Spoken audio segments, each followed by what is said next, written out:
Bonjour, vous avez quelques difficultés en grammaire française? Dans cette vidéo, nous allons voir le complément d'objet direct. Et vous verrez aussi dans la description que j'ai réalisé des points de grammaire faciles pour progresser en français et qui pourront vous aider.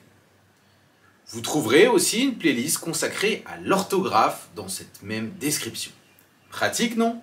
Et tout cela gratuitement. Mais avant de commencer, générique!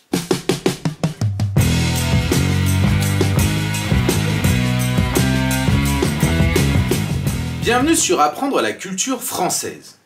La chaîne où vous allez tout apprendre sur la France, sa langue, sa culture, son histoire. Dans cette nouvelle vidéo, tâchons maintenant donc de vous aider en grammaire avec le complément d'objet direct.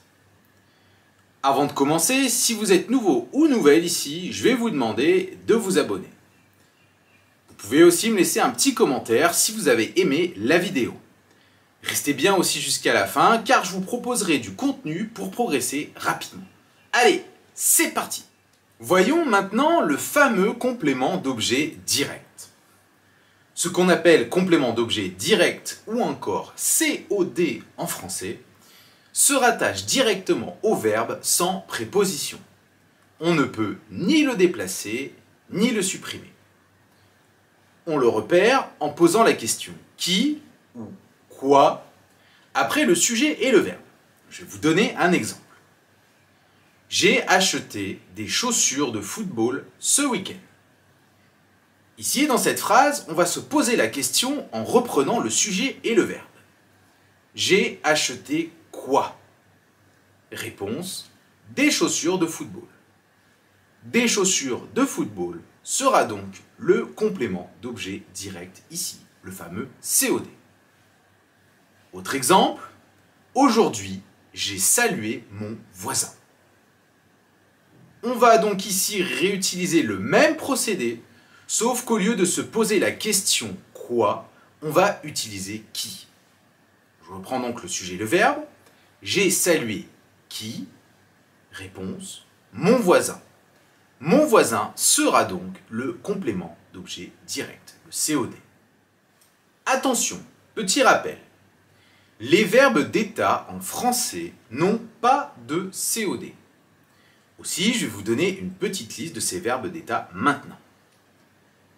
Avoir l'air, être, être considéré comme, composer, constituer, demeurer, former, mourir, naître, représenter, faire, se faire, servir de, redevenir, devenir, retomber, tomber, passer pour, rester, sembler, apparaître, paraître, s'annoncer, se montrer, s'avérer, s'affirmer, se révéler, se trouver et vivre. Après tous ces verbes, vous n'avez pas de COD. Concernant le fameux complément d'objet direct maintenant, il peut être un nom propre, par exemple dans la phrase « J'ai salué Pierre », on se pose la question « J'ai salué qui ?»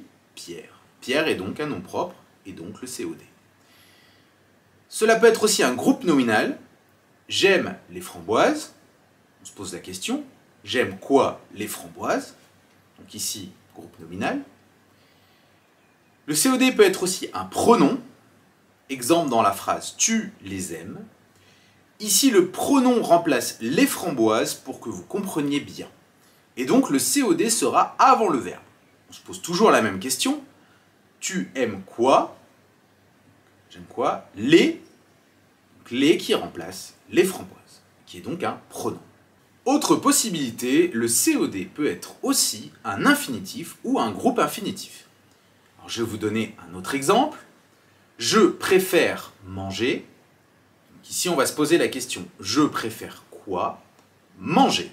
Le COD est donc ici un infinitif. Le COD peut être aussi une proposition. Par exemple, dans la phrase « Je sais que le cours d'histoire était intéressant ». Vous posez donc la question, vous prenez le sujet et le verbe « Je sais quoi ?» que le cours d'histoire était intéressant, qui sera donc ici le COD. J'en profite au passage, si vous ne savez pas ce que c'est une proposition, je vous conseille d'aller voir dans la description et vous verrez la vidéo qui parle des différents types de propositions et comment les repérer. Voilà, j'espère que maintenant vous n'aurez aucun problème pour repérer le COD dans une phrase. Comme je vous l'avais dit au tout début et pour vous aider à progresser en grammaire rapidement, n'hésitez pas à aller dans la description en cliquant juste en dessous de cette vidéo et vous trouverez une playlist consacrée à l'orthographe et à la grammaire gratuite. Cela serait dommage de ne pas en profiter. Si le contenu aussi vous a plu, n'hésitez pas à lâcher un petit pouce bleu et un commentaire pour me soutenir afin que je puisse vous proposer toujours plus de vidéos sur ma chaîne. En attendant, je vous dis à bientôt pour de nouvelles vidéos. Ciao!